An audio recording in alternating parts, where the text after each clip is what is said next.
the iced latte with almond milk. And then could I add 6 pumps of chai to that? Yeah, of course. Thank you. You Awesome, thank you so much. It's like Chick-fil-A up in here. Right?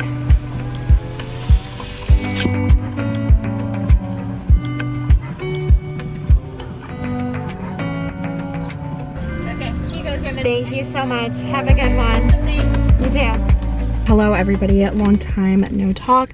I know I haven't posted a video in like 2 or 3 weeks now, which I'll probably explain a little bit more later in the video, but it is currently Saturday morning. I just drove out to Northern Virginia to get some coffee and run a couple of errands. Obviously I didn't have to come this far to get Starbucks. There's a ton in DC, but I wanted to drive my car for a bit just because it's been parked on the street for like probably a week now without me really using it, so I wanted to get it on the highway and just keep everything moving. Also, selfishly, I just didn't really want to get out and order. I wanted to go through a drive-through, which don't ask the logic of like not getting out of the car to do that, but having to get out of the car to do errands. I don't have an answer. That's just like my mindset right now. This has been my go-to drink lately. It is a iced latte with almond milk and then chai flavoring, which is essentially the same thing as ordering a chai latte and then just adding espresso shots to it. But I saw a TikTok of someone comparing the price points of ordering a chai latte with espresso shots and then ordering a latte and adding in chai, and it actually saves like $2-3 depending on where you live and what size you get. That TikTok changed the game for me, so I'll make sure to put like a little overlay of the order in case any of you guys are curious or like that explanation wasn't super easy to follow. But like I said, it is Saturday morning now. I have 1 or 2 errands I need to run, and then I want to quickly stop by Ulta just because I am out of a lot of things and want to pick up a new heat protectant because the one that I'm using, it's got to be expired. I never liked it to begin with, and I feel like I've been really trying to prioritize taking care of my hair, so I should just get a good quality heat protectant if I'm using heat on my hair 5 or 6 times a week, I guess. So that's what's next on the agenda. I will probably check in with you guys when I get home from Ulta.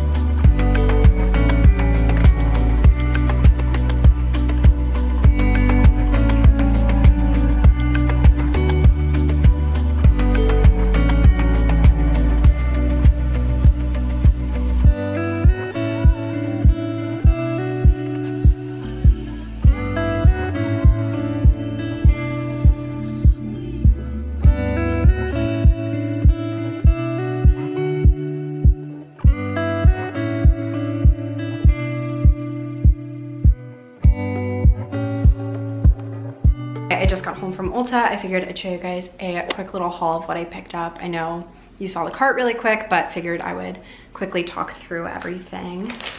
You guys can't see right now, but Leo is dying to play in this bag once I empty everything out of it. But the first thing I picked up is a refill of the Garnier Micellar Cleansing Water. I have used this every day for pretty much as long as I can remember to take off my makeup. I feel like it's very gentle, it doesn't break me out, and even when I wash my face in the shower, I feel like sometimes I still have a little bit of makeup under my eyes, and I feel like this does a really, really good job of just making sure everything is 100% off my face. So great, great product. I will always repurchase this. The next thing I picked up is another refill, and it is the Urban Decay All Nighter Long Lasting Makeup Spray. If you guys don't use a setting spray, I highly, highly recommend this one. I know this is a little bit more on the pricey side, but I think if you wear any form of face makeup, this is so, so worth it. I just use a couple sprays in the morning and my makeup does not budge. If it ends up wearing off, it wears off, but it doesn't transfer, which is probably my biggest area of concern. Like, I feel like makeup fades throughout the day, and that's just kind of like how makeup wears. But if I go to like hug someone or like lean on something, or like, I don't know, like lean my head against something, like I don't want my makeup to transfer. That I feel like I'm very not self-conscious about, but I don't want my makeup to transfer, and the Urban Decay setting spray really locks everything in. If you're like leaning on someone, whatever it is, it won't move. So for me, that's worth the extra couple of dollars just to have everything really set in place. Next two products I picked up were both concealer samples. The first one is the Tarte Shape Tape in Fair Neutral. I have used this for years and just ran out, but honestly, I don't even know if I really like the concealer or if I'm just used to using it. Do you guys know what I mean? I think it's a really, really great concealer if you have like acne scarring or anything you're really trying to cover up, but I feel like sometimes it's a little bit heavy just like under my eyes or like brightening things up. I figured I'd just get this mini one because I know it works, and if I didn't like the other concealer that I got, that I'd have like a good reliable backup, if that makes sense. But the second one I picked up is the NARS Creamy Concealer. I feel like this was huge back in the day on YouTube. Everybody used this. I don't know how I never tried it. I know the Shape Tape has a pretty good shade range. I'm not super familiar with this. I just saw a couple samples at checkout, and light number 2 looked to be like a decent fit for me, so I guess we'll see. I'm really excited to try this out, like 8 years behind the bandwagon, so I'll let you guys know what I think of that. The next thing I picked up to try is the Living Proof Heat Styling Spray. I haven't tried this product specifically, but I've used a couple things in the Living Proof line and absolutely love them. I feel like they're a really good hair care brand that's not overhyped yet, if that makes sense. I'm really excited to try this out. I use heat on my hair probably 5 days a week just with going into work, and the current heat styling spray I'm using just isn't doing it for me. I think 1, it's expired, 2, it just feels really heavy in my hair. Like I feel the product and I don't necessarily want that. I want something that's more of just like a spray to protect from the heat rather than a product that's sitting in my hair. I don't know if that makes sense, but I'm really excited to test that out as well. Sorry the lighting is all over the place in this clip. I'm learning that that's probably the biggest downside to having a courtyard facing apartment, is that the lighting just changes so much with the sun and clouds and stuff like that. But the last 3 things I picked up were all refills. The first one being this Essie nail polish in Topless and Barefoot. This is my go-to color. I feel like it's a really good light pinky nude on me, a little bit more tan than pink in my opinion. This has been my go-to for the last like 5 years or so. I honestly got rid of every other nail polish in my collection besides this one because that's just really what I gravitate to, and my last one had dried up, been used up, so I repurchased that. And then I also picked up refills of my favorite mascaras from CoverGirl. This first one is just their primer. From my experience, most lash primers pretty much act the same. I just kind of grab whatever one's either on sale or matches the mascara that I'm currently using.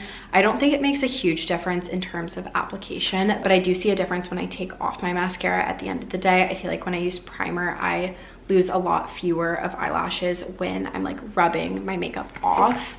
And then to go along with that, I just picked up another Exhibitionist mascara. This has also been one of my go-tos for the last like year or so. I feel like it's a really good volume building mascara without having super clumpy spidery lashes. Mascara is probably the only product that I actually keep up with replacing on a timely schedule. I feel like I'm pretty good about replacing it every like 3-4 months or so, just because of eye bacteria and making sure that my eyes are staying safe. I feel like foundation and powders, I definitely let slide past the expiration date, which I know that's not great either, but that's just the truth.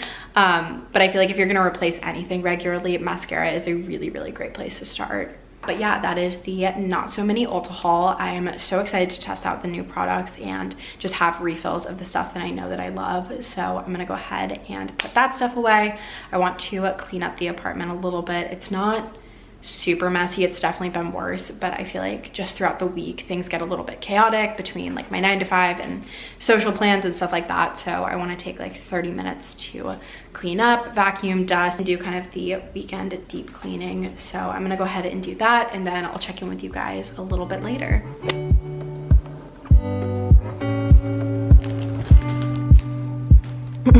Hi. Are you comfy?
much better now that my apartment's clean. I feel like I talk about this all the time, but whenever my space is messy, I just feel so scatterbrained in every aspect of my life, from like work to personal life to just like, I don't even thinking what I want for breakfast. I feel like I just am so much more level-headed and can think clearly when my space is clean. So I feel a lot better now that that's done. I also wrote out everything that I want to get done this weekend, and I figured I would share that with you all quickly and then do a quick little catch-up sesh on where I've been the last couple of weeks, because I know I usually am pretty good about posting regularly and obviously haven't been. The first thing I had written down was to run the errands that I did this morning and then clean the apartment, start vlogging and editing throughout the day, which I am obviously working on right now. I need to email back my tax guy. I reached out earlier this week to get an appointment for my 2020 taxes and wanted to make sure that I got something on the books before he fills up.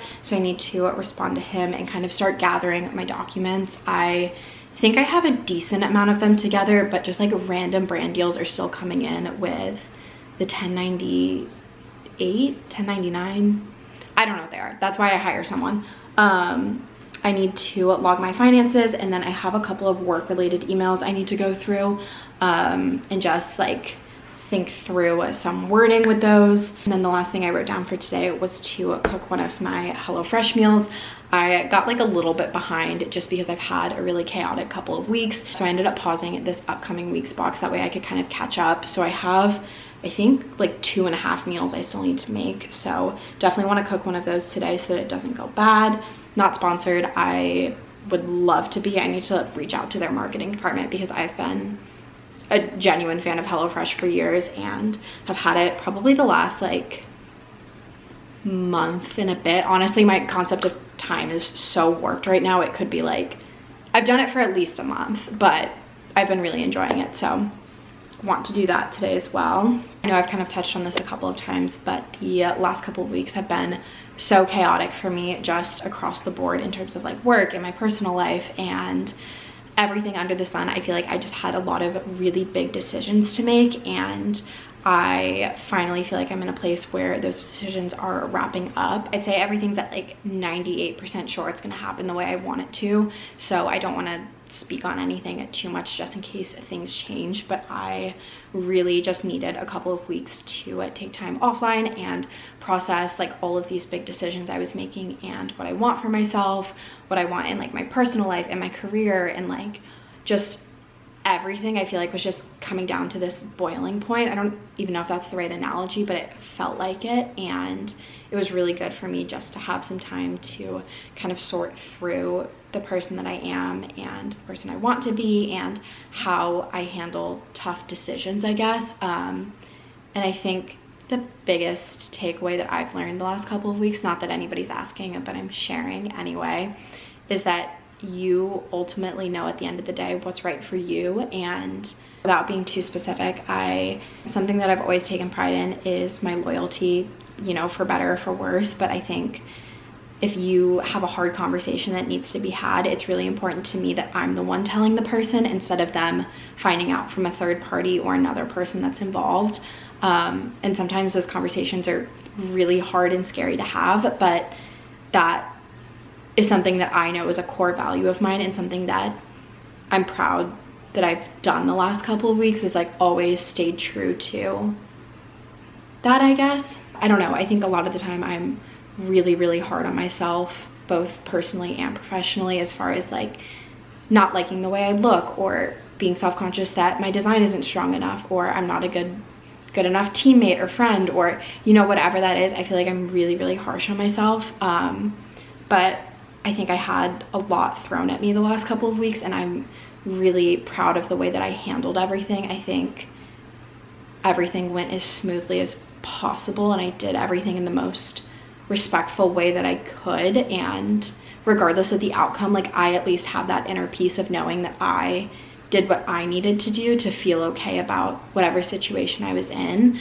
And I know that that's super vague and not really what people want to hear.